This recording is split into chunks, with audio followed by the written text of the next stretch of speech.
Hi friends, నమస్తే. Welcome to Bhanu vlogs. ఈరోజు మనం 2 రకాల బియ్యంతో టేస్టీగా బిర్యానీ ఎలా తయారు చేసుకోవాలో చూసేద్దాం. అలాగే 300 గ్రాముల చికెన్లోకి 2 స్పూన్ల కారపొడి, 2 స్పూన్ల ధనియాల పొడి, 2 స్పూన్ల పెరుగు, చిటికెడు పసుపు, తగినంత ఉప్పు, 1 స్పూన్ కుకింగ్ ఆయిల్ వేసి బాగా మిక్స్ చేసి పావు గంట పక్కకు పెట్టేద్దాం. ఇప్పుడు ఒక గిన్నెలోకి అర్ధపావు బాస్మతి రైసు, అర్ధపావు సోనా మసూరి లేక బుల్లెట్ రైస్ తీసుకుందాం. అంటే బాస్మతి రైస్తో పాటు మనం తీసుకునే రైస్ కూడా ఈక్వల్ టైంలో ఉడికిపోయేలా మంచి క్వాలిటీ అయి ఉండాలి, అంతే. ఇక ఈ రైస్ని మంచినీటితో 2 లేక 3 సార్లు బాగా శుభ్రంగా కడుక్కొని బియ్యం మునిగేలా నీళ్లు పోసి దీనిని కూడా కాసేపు పక్కకి పెట్టేద్దాం. స్టవ్ వెలిగించి కుక్కర్ని పెట్టి కుక్కర్లో 150 గ్రాముల కుకింగ్ ఆయిల్ వేసుకొని ఆయిల్ వేడెక్కాక 1 బిర్యానీ ఆకు, 1 స్టార్ ఫ్లవర్, 1 ఇంచు దాల్చిన చెక్క, 2 యాలకులు, 2 మరాఠీ మొగ్గలు, 4 లవంగాలు వేసి ఫ్రై చేసుకుంటూ సన్నగా నాజూగ్గా పొడవుగా తరిగిన 1 పెద్ద సైజు ఉల్లిపాయ ముక్కల్ని ఇందులోకి వేసి 3 నిమిషముల వరకు మీడియం ఫ్లేమ్లో మగ్గనిద్దాం. ఇప్పుడు ఇందులో 1 టీ స్పూన్ సోంపును కూడా వేసి ఫ్రై చేసుకుంటూ 1 పెద్ద స్పూన్ అల్లం వెల్లుల్లి పేస్ట్ను కూడా యాడ్ చేసుకొని పచ్చివాసన పోయే వరకు మగ్గనిద్దాం. ఇలా 2 నిమిషములు ఫ్రై చేసుకున్న తరువాత 10 కరివేపాకు ఆకులు వేసి ఫ్రై చేసుకుంటూ ఈ మిశ్రమంలోకి తరిగిన 6 పచ్చిమిర్చిని కూడా వేసుకుని పచ్చిమిర్చి పచ్చి వాసన పోయే వరకు ఫ్రై చేసుకుంటే సరే. వీటన్నిటితో పాటు ఇప్పటి వరకు ఫ్రై అయిన ఉల్లిపాయ ముక్కలు బ్రౌన్ కలర్లోకి చేంజ్ అవ్వాల్సిందే.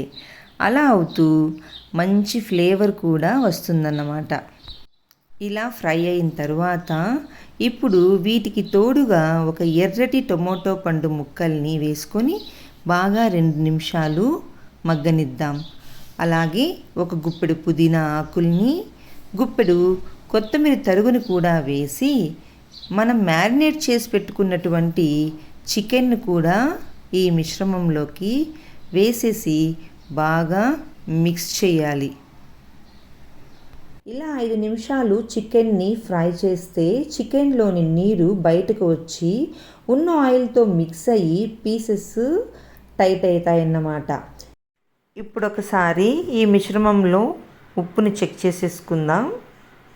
ఇలా మరో 5 నిమిషాలు చికెన్ని ఫ్రై చేసుకుంటే అందులోని వాటర్ తోటి ఆయిల్ తోటి చికెను బాగా ఉడికిపోయి ఉంటుంది. కాబట్టి ఇప్పుడు 1:2 రేషియోలో 1 గ్లాసు బియ్యంకి 2 గ్లాసుల నీరు ఇందులోకి వేసేసుకోవాలి. వేసేసుకొని ఫ్లేమ్ని కొంచెం పెంచుకోవాలి. ఇంతవరకు మీడియం ఫ్లేమ్లో చేసుకున్నాం కదా, ఇప్పుడు హై ఫ్లేమ్లో పెట్టుకోవాలి. ఎందుకంటే మనం వేసిన వాటర్, చికెన్లోకి వేసిన వాటరు త్వరగా మరగాలి కాబట్టి ఒకసారి ఉప్పుని చెక్ చేసేసుకోండి. ఇక్కడ కొంచెం తగ్గింది, నేను యాడ్ చేసుకున్నాను. అలాగే ఇలా మరుగుతున్న వాటర్లోకి మనం నానబెట్టుకున్న బియ్యంని ఇందులోకి వేసేసేయాలన్నమాట.